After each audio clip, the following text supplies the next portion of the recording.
Hello friends, સ્વાગત છે તમારું રંજનની રસોઈમાં. તો આજે આપણે બનાવવાના છીએ એકદમ ઇઝી છોલેની રેસીપી. તો ચાલો રેસીપી શરૂ કરી લઈએ. તો સૌપ્રથમ મેં અહીંયા છોલે ચણાને ઓવરનાઇટ પલાળીને લઈ લીધેલા છે, તમે જોઈ શકો છો. હવે આપણે આ ચણામાંથી ધોઈને પાણી કાઢી લઈશું.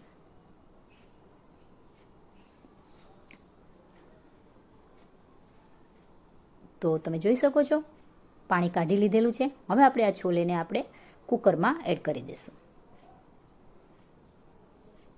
કુકરમાં લઈ લઈએ આપણે છોલેને.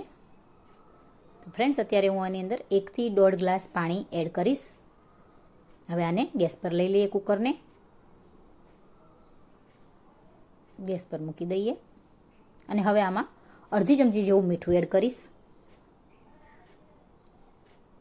ફ્રેન્ડ્સ, તમે જોઈ શકો બાજુમાં મેં 1 ગ્લાસ પાણી એમાં ચાની ભૂકી એડ કરીને ઉકળવા મૂકી દીધું છે. મેં અત્યારે એની અંદર અડધી ચમચી જેવી ભૂકી એડ કરી છે, બહુ વધારે એડ નથી કરવાની. સારી રીતે ઉકળી જાય એટલે ગેસ બંધ કરી દેશું અને આ પાણીને ગળણીની મદદથી ગાળીને છોલેમાં એડ કરી દેશું. તો કુલ મિલાવીને આની અંદર 2 થી 2.5 ગ્લાસ જેવું પાણી થઈ ગયું છે. ફ્રેન્ડ્સ, આ પ્રોસેસ કરવાથી છોલેનો કલર છે એ રેસ્ટોરન્ટ જેવો આવશે. તો મિક્સ કરી લઈએ આને અને હવે આનું ઢાંકણ બંધ કરી દઈએ. તો ઢાંકણ બંધ કરી અને આપણે આમાં 4 થી 5 વિસલ વાગવા દેશું, જેથી આપણા છોલે સરસ ચડી જાય. હવે છોલે ચડે છે ત્યાં સુધી આપણે પેસ્ટ બનાવી લઈએ. તો એના માટે મેં મિક્સર જારમાં એક મોટી સાઈઝની ડુંગળી લઈ લીધી છે, મોટી સમારીને. એક મોટું ટામેટું મોટું સમારીને લઈ લીધું છે. 8 થી 10 કળી લસણની લઈ લીધી છે. અડધો ઇંચ આદુનો ટુકડો ઝીણો સમારીને લઈ લીધો છે, એ પણ એડ કરી દેશું.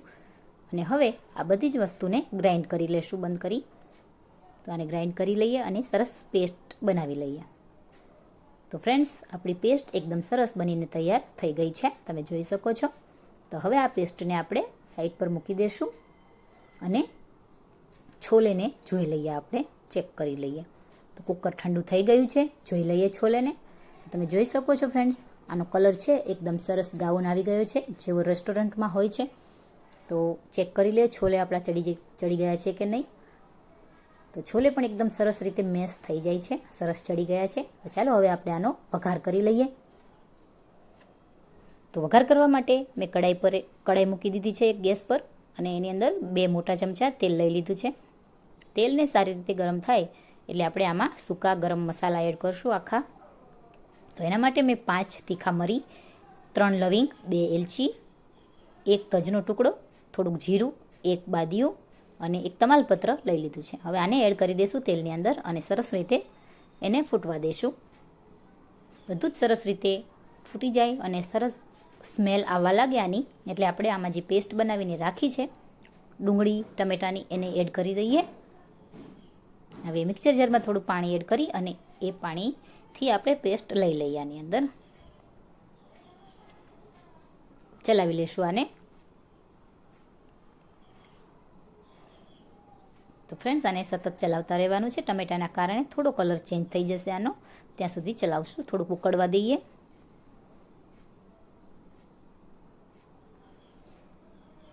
તો સરસ ઉકળી ગયું છે, તમે જોઈ શકો છો. સહેજ સામાન્ય કલર ચેન્જ થયો છે. તો હવે આપણે આની અંદર મસાલા એડ કરશું. તો સૌપ્રથમ આપણે આની અંદર અડધી ચમચી જેવી હળદર એડ કરી દઈશું.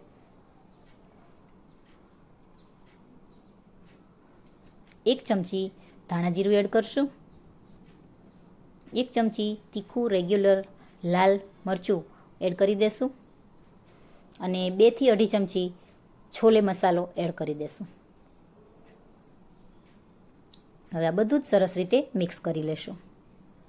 એકદમ સતત ચલાવતા રહેવાનું, જેથી મસાલો નીચે ચોટે નહીં અને એકદમ સરસ રીતે એને સાંતળવાનું છે, જેથી આપણે ડુંગળી ટમેટાની જે કચાશ છે એ દૂર થઈ જાય ત્યાં સુધી એને સાંતળશું.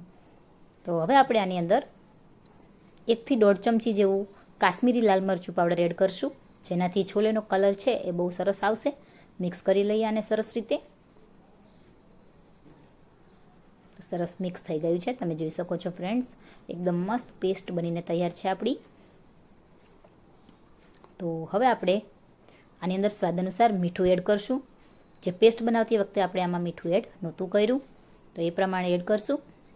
સ્વાદ અનુસાર અને ચલાવી લઈએ.